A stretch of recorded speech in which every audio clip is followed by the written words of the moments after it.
Hello everyone! Today we're gonna learn how to draw a root 2 rectangle.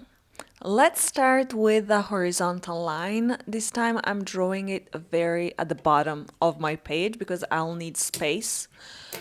And I'm using an 8 centimeters radius, I think, and I'm just gonna use my compass and draw an arc.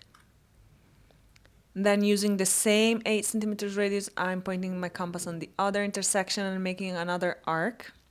Next, using the same initial radius, I'm pointing my compass here and just making two marks over here.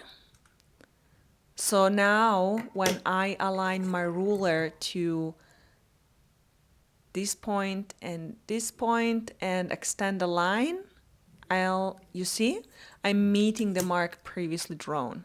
And I do that on the other side as well. So now I can align my two intersections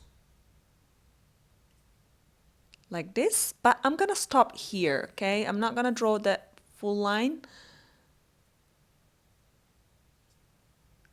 I'm just gonna stop here and complete my square by adding this point right here. So now that I have my square, I'm gonna point my compass on the corner here, open it to the other corner, the opposite corner of the square, and I'm going to draw an arc. I'm gonna extend the sides.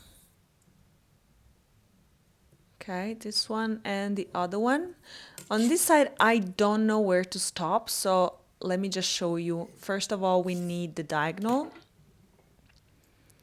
And then using my compass, I'll point it onto this corner and open it to where the diagonal meets the initial arc. Okay, and I'm adding a semicircle. So now I have this point where the semicircle is. This is where I have to stop with my side of the rectangle and also adding the top side as well. So here you are, your root 2 rectangle here. I hope you enjoyed this content. Make sure to subscribe. Bye!